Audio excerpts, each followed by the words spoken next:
What is good, everyone? This is your host, Deanna Radulescu with Label Free Podcast. To live your best life, you must live label free. As always, very incredible guests from all over the world. So sit back, relax, and tune in. My next guest is a former corporate attorney, former law professor, and author of Tread Loudly, Call Out the Bullshit, and Fight for Equality in the Workplace. Please welcome Kristine Cherek. Kristine, welcome to the show. Thank you. Thank you so much for having me. It's an honor to be here. It's an honor to have you here. I've been following you on Instagram, watching your book tour, going all over the place, talking at universities and making an impact with your message. So I kind of want to talk a little bit about your background and being a corporate attorney, law professor, like the inspiration, because I think we already know the inspiration behind your book. So yeah, I'll let you kick it off. Sure. A little bit about my background. I started practicing law at a big national law firm when I was 25. And at the time, I knew that there weren't a lot of women in positions of power. That was normal, not just at that firm, but at all big law firms. About less than 20% of the partners at the law firm nationwide were women at the time. Wow. But I thought that was really just, shocking. But I thought, well, it's a matter of time. It's a pipeline problem. As more women graduate from law school and enter the profession, we'll work our way up and it'll all be great. And it just didn't happen. It didn't happen at that firm, at another firm. I then went in-house working for a national real estate development company. Great places, great firms, but we just didn't see women rising in equal numbers or really anywhere close to equal numbers. And so that was always something that bothered me. And certainly, those kind of male-dominated workplaces came with some obstacles and some biases and things along the way that weren't great to deal with for a young woman. Yeah. So I always thought someday when I have time, I want to do something. I want to do something to at least bring awareness to hopefully help people, not just women, but people have a workplace culture that's a little more equitable, fair, and a place where everybody feels comfortable. Not just women, men, and I realize those terms are really discrete and binary, and it doesn't cover the spectrum of people. So if I use those terms, I don't mean to disclude anybody by any means. It's just that's what the data is based on. So that's what I know. So that's a little bit about my background. I spent about 20 years practicing law and then teaching at a law school. And so as the end of that 20-year period was coming, my students were coming back after their first jobs and talking with me and telling me all these stories. Yeah. And it didn't sound very different from what I went through when I was their age. So that was the real spark to want to do something to bring awareness and make voices heard and just bring attention to the problem to the extent I could. So that was the spark for the book. Isn't it unfortunate and discouraging that we are still in that place where women or people, the whole spectrum of people, whatever you want to call it, I'm going to say women because that's my generation. I'm not going into all the different pronouns and all that crap. But it's just unfortunate that people besides a typical male cannot easily rise. They're not given the same opportunities as them. And I'm not like a man hater or anything like this. I believe in strong women. I believe in all that. But it's like we're in 2024 and we have still yet to see massive growth within the corporate structure to support anyone besides a male to get to rise in the ranks, especially when you like yourself, I'm sure, incredibly smart, savvy, and, could go like to in ring with the best of them. Right. And it's just, I love having these conversations because, that's why I can't do corporate because I tread loudly. That's why. Yes. Which is what we want you to do. Yes. But that's not very well received. And that's the problem. You have someone who's got a strong mind, strong values, strong voice, and they don't want that because it scares them. Mm-hmm. And that's exactly why, by the way, your dog in the background is really cute. And that's exactly why we called the book Tread Loudly. I talk a bit in the book about, my generation. I'm Gen X, and we were sort of the bridge between the baby boomers, who were these absolute trailblazers, who were the first women in the workplace trying to survive in those Mad Men like cultures, which I don't know how they did it. Yeah. And kind of the bridge between that and today, where we see people being more emphatic and loud and insisting on rights and equality.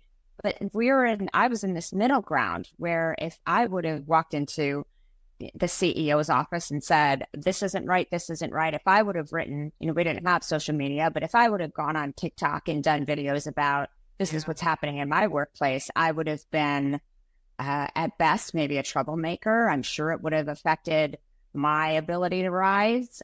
So we had to take these baby steps and try to make small changes and try to kind of fight for every inch. And so that's where the tread loudly comes from. I'm done treading lightly. I'm done being careful. I'm done trying to, work within the system and not ruffle feathers. And now it's time to say it's 2024. Yeah. It's been a long time that I've been living this story, and it's time for it to change. Yeah. So that's where this all comes from. Do you think being a lawyer in that environment with other lawyers, because lawyers are pretty they can be pretty nasty, especially in the courtroom. And so I would imagine it's probably even more cutthroat within a corporate structure. Yeah. It's interesting because I think there are different layers of the issue of why women don't rise up in equal numbers or close to equal numbers as men. There's the obvious, the bad actors, the bias, the harassment, all of that. But I think there's a pretty small percentage, or at least in my experience, that was a pretty small percentage. And there are certainly things that happen and comments that were made and comments about your legs and, comments about, all that kind of stuff. But by and large, most of the guys that I worked with, they didn't intend for there to be some kind of disparate impact on women. That's the way the structure was.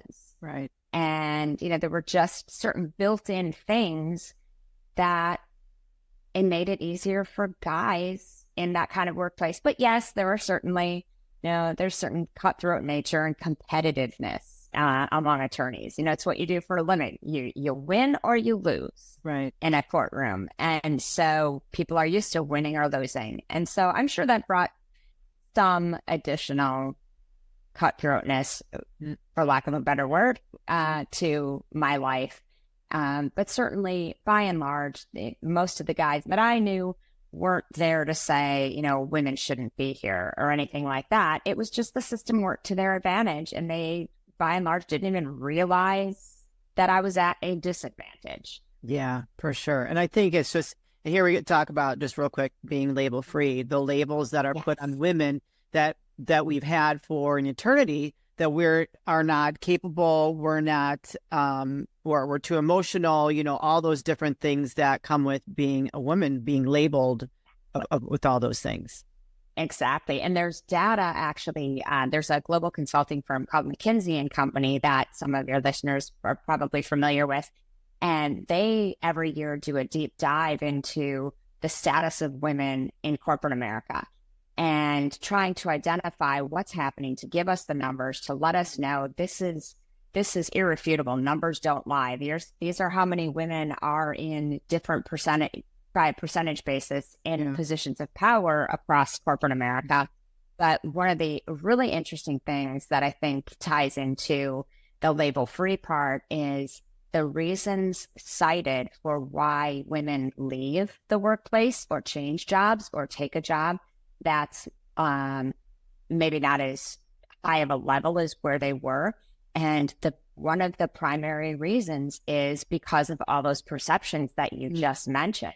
Yeah. It's women are reporting that their voices aren't taken seriously. They're talked over in meetings. They're constantly interrupted. They're told they're too emotional, those exact words. They're told they're too bossy or too aggressive. They get these comments on their performance reviews. Basically they're categorizing you as like being a loud, bitchy person who, sorry for swearing. Oh, it's okay. No, it's all right. But that's the truth though. And it's like, we've come so far as a society. I mean, we're dealing with AI that's writing stuff for people and creating things for people. But yeah, we should get away from these labels that have been put on women for a lifetime. And it's like, why didn't that stop? And so what if we're emotional? And so what? Who cares? And why would that? And maybe that's a good thing. Yeah. Why would it prevent me from doing a good job? It doesn't. It's just part of my genetic makeup that, yeah, we might be a little bit more emotional, but who the fuck cares? Sorry. Exactly. No, go for it. There's the word bullshit's in the title of my book. So that's my lingo. But it's very true. And if for so long we have these perceptions, when I started work and was starting to build my career, about a year in, people were just figuring out who I was. I got married. Mm-hmm. And I thought, another one. Gosh. Yeah, I got married and I thought, gosh, people are finally knowing who I am. I'm just finally feel like I have this reputation. So I didn't change my name. And that is, back where I've been married 25 years now. Back 25 years ago, that was really unusual. It's a little more common now, but I get this. Well, why not? Like, why didn't you change your name? Yeah. Well, I like my name. I'm proud of my family. I'm proud of my heritage. So I chose not to abandon all of that. It's a personal decision, but I get a lot of questions about something as simple as, why is your husband's last name different than yours? Well, because that's my personal decision. Yeah. But there's a lot of judgment in that, that people impose upon.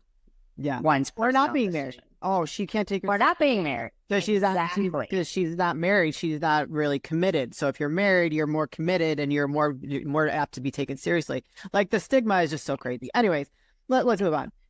You're a former law professor, so I'm curious, with all the experience that you had in going into teaching, upcoming lawyers, like, were you talking about your experience as a woman in the workplace and how you were not given the same opportunities? That's a great question. At the beginning, I didn't talk about that, partly because I thought my job is to teach the law. My job is to teach students the academic stuff that they need to know. But then as I think some of my students got to know me better and started coming into my office and chatting and asking, well, how did you handle this or how did you handle that? Then I started telling, kind of on a one-off basis, stories that had happened, or my perception, or all this stuff that we're talking about today. And they would kind of, hang on the edge of their seats, like, tell me more, tell me more. Yeah. So it was then that I realized I'm not there just to teach the law, the facts and the law and the cases and what they need to know to go into a courtroom to argue or to draft a contract, but they need to know how to navigate this world. Real world stuff. Yeah. Real world stuff. And you're not always going to be taken seriously. So I would tell my students in the classroom all these little stories. I remember working on the other side. My client was doing a big business deal with the other attorney's client, and he was a much, much older guy who had this tendency to call me, young lady, or all of these patronizing little terms. And I just let him think I was stupid. Yeah. And I just let him go with his assumptions. And I would tell my students the story semester after semester then. And sometimes what makes you different, sometimes that's your secret weapon. So here's this, guy who's long past when most people retire, still practicing law, still with all these assumptions about how women aren't capable or good enough or smart enough, and treating me like I was his granddaughter rather than someone he was doing a business deal with. And I just let him think it. Yeah. Because then he wasn't going to catch all the little things that I was able to get negotiated into a contract. He never, ever imagined I was smart enough to do that, but I did. Yeah. So must that be a lesson to people like that? Good for you for letting it roll on of you, and like, you kind of not letting it bother you, so you can let him think in his little, that's probably his generation, like their idea on women, and oh my gosh, can this young woman is being an attorney and trying to, but you kind of got over on him, Exactly. I love that. Exactly. And I thought, I'm just going to let him think I can't do this. And the more he underestimates me, the less careful he's going to be about reading and negotiating and adding. So when I'm drafting this contract and it's 50 pages and I'm putting in all the stuff that I want my client to have, he never would have imagined I was smart enough to do that. So he didn't catch it. Someday I'm sure he did. In the back end, after his client realized they didn't get such a good deal. So that was my way of quietly paying back that scenario. Wow, I love it. That's a great example of how to rise above the situation and just to like let it roll off of you, because I think that, and this is a good example of a strong woman in a position that doesn't have to let those things bother her. So I love that. I love that. Hi guys, this is your host, Deanna Radulescu with Label Free Podcast. I'm here to share another exciting partnership with you. I have joined forces with doTERRA. They are the leading provider of high quality essential oils. I've got some here I like to consume, the ones that are consumable. So like sweet orange is really great. I also really, really love their toothpaste. Natural whitening, and just kind of really helps clean your mouth. You know, we do carry a lot of germs in our mouth, but I've loved the toothpaste. I've ordered it many times. These are some supplements. Here is the Lifelong Vitality Pack. Really great products, high quality products. Definitely recommend it. I also really love the collagen. NMN is a proven anti-aging product. So the collagen and the NMN together is a real game changer. I'm big into collagen. I believe it. I've been taking it for like 20 years before it's even gotten so popular. And that's probably why I maintain my skin elasticity, my hair and nails. I highly recommend checking out doTERRA if you're a fan of high quality essential oils. Not all essential oils are created the same. Go click the links in the description, sign up, or take advantage of one of my bundles that I'm recommending to you with the toothpaste, also the cleaning products and the supplements. So you guys, thank you so much for tuning in. We really appreciate you, and stay tuned for more to come. Tread loudly, call out the bullshit and fight for equality in the workplace. I love this. I love this so much. You guys who are watching, you can see the book on her. Do you have one? Oh, I have one next to me as well. I love it. So here's the book. Thank you. And yes, it's on the bookshelf behind me, along with some gear that we had made with the book title. Yeah. So, I wanted the book to be really visual and bright and strong, but also it has to be pink. It has to be pink, because talk about label free. You know, what do we do as soon as we are invited to a baby shower? Is it a boy or a girl? Girls get pink, boys get blue. So to me, you know, pink symbolized girliness and femininity and womanhood and all of that. And I wanted to say, I do it all the time. I saw the pink in your class. And I wanted to say, okay, that label that people put on you, that you're this delicate, sweet, quiet little baby girl, that can also be really strong and really fierce and bold. Yeah. So we punched up the color pink on the cover of the book to make that point. I love that. I think it makes a definite statement. And it kind of tells women or people that you can be feminine and strong at the same time. Absolutely. And that's the point of, one of the points of the book. Yeah. It's really to be hopefully some inspiration to people, not just women, but to people to say, you know, embrace who you are, embrace what makes you different and unique.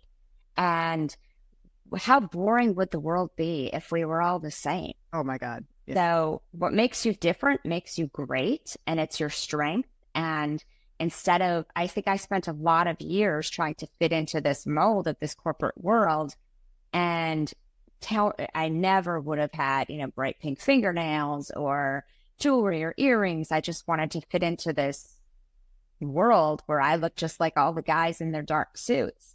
And so the second half of, that's no fun. It is no fun. So the second half of my life is all about being bold and wearing the clothes I want and the earrings I want and the jewelry that I want and the bright fingernails or whatever it is, the high heels, to say you can do all of that. Yeah. Because that's who you are. And you won't be happy unless you really embrace who you are. And that's what I love so much about your podcast. It's letting people be their whole selves and proud to be their whole selves. Yeah. And showing that being who you are does not stop you from being intelligent, smart, compassionate, kind, like gotten through trauma. I mean, all these things, like your unique makeup and your unique life experience does not prevent you or should ever hold you back from living, standing in your truth. And Exactly. deserving the same kind of respect that anyone else, specifically, we'll just say men, do get on this planet. Yes. So I love Yes. it. Who would That this is book true. who would the book be perfect for? I know we've mentioned like women, but I think that the message of the book is really great for anyone, but like anyone who would be going through something that this would really benefit right now? I wrote it in part for my nieces. Oh. So I have 7 nieces plus Yeah. 3 young ladies who call me Aunt Kristine, even though they're not technically related to me. They're my 2 best friends' daughters. Aw. And yeah, so the youngest of the girls is 18, the oldest is 33. Okay. So we really hit the Gen Z millennial category pretty hard in my family. And at the outset, that's who I thought my audience really was, because I wanted to get to these young women early, frankly, in their professional world, to say, don't wait to be who you are. Be who you are today. Yeah. But the more that I wrote and the more that I had my friends read snippets, and the more that now that I'm going to do some events at different corporations and things like that, I am getting lots of women in their 40s, 50s, telling me, I read your book, shaking my head. Yes, that happened to me too. That happened to me too. So it really, I think, has 2 audiences. The women who are in the early stage of their careers, or even still in college, thinking about what their careers might look like and where they might go. And also people in my age category who have been there and experienced it. Yeah. But I think my favorite response so far, and I have to give a plug to my mom, who there's a lot of tributes to my mom in the book. Love it. So my mom lives in a senior facility in Wisconsin, and she keeps telling all the ladies that she plays all these card games with about how her daughter wrote a book.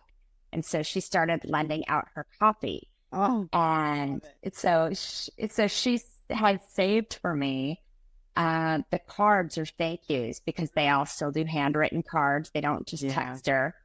And she has, one of her friends who's 80 some years old wrote this card to her that said, I'm so glad that your daughter wrote this book. I just wish she would have written it 50 years sooner when I was working. And it was so neat to have someone in that age category read it and enjoy it. So I think different people take different bits of information and enjoy different parts of it. I love that. With that being said, Kristine, where can people find you, connect with you, and purchase the book? Absolutely. You can find me, I would say most active on Instagram. You can find me in my personal name at K Cherek. It's Kcherek. Also, my Instagram, I have one for my book, Tread Loudly. And I'm on Facebook too, although less active, and LinkedIn under my actual real name, Kristine Cherek. And I also have a website, which is www.kristinecherek.com. And we'll make sure you get all those links. You can buy the book anywhere. It's available on Amazon. There's also a great website, if you aren't aware, called bookshop.org. Oh, okay. That sources, so it's an attempt for indie bookstores to compete with the Amazons of the world. So it's an organization that if you go on bookshop.org and say, I want to purchase Tread Loudly, you can designate your favorite indie bookstore, and they get a percentage of the profits from the sale of the book. Yeah. And so that's a cool one too. And it's on Barnes and Noble and airport bookstores. So if anyone's traveling through most major cities, from New York to Jersey to Detroit to Minneapolis, LAX, Austin, Charlotte, you name it, hit your Hudson stores and other airport bookstores, and you'll find it there as well. I love it. You guys, I'm put those links in the show notes. So if you connected with Kristine's message and want to support her or learn more, go ahead and click the links, go follow her on social, and go purchase the book. Let's tread loudly. We do not have to tread quietly. We are here to live. We only have one life to live. So be as loud as you fucking want to. Absolutely. I love that. That is the perfect message for the book. Be yourself, be your whole self, and tread loudly. Well, I was going to ask you for last words of wisdom or advice. Is that what you're going to leave us with, or do you want to leave us with something else? Last words of wisdom or advice. Absolutely. The label free, be yourself. Don't try to contort yourself to fit into some other world or someone else's expectations. It won't make you happy. You won't find peace there. No. The only way that you'll find that kind of true happiness and peace and sense of self is if you be true to who you are and take risks and be bold and do whatever feels right to you. So that would be my final advice. Tread loudly in all aspects of your life and make no apologies for who you are or what you want. Yes, I love it. With that being said, Kristine, thank you so much for sharing your journey with us and stepping out and being a voice for women that need to hear it, and that we can put them on a path to finding who they are and not being afraid of using their voice and standing in their truth, right? And I think it's beautiful. Yes. I'm a fan. I love it. I'm going to continue to watch you on Instagram and all your stuff and going out there spreading the word. So thank you so much for being such a dynamic. Thank you. Thank you so much too. And keep doing what you're doing. You're helping a lot of people see that there isn't just one way to lead life. Amen. Thank you for that. You guys, this is your host, Deanna Radulescu with Label Free Podcast. To live your best life, you must live label free. As always, don't forget to subscribe, follow, rate, review, comment, share, all those good things. And I'll be back soon with more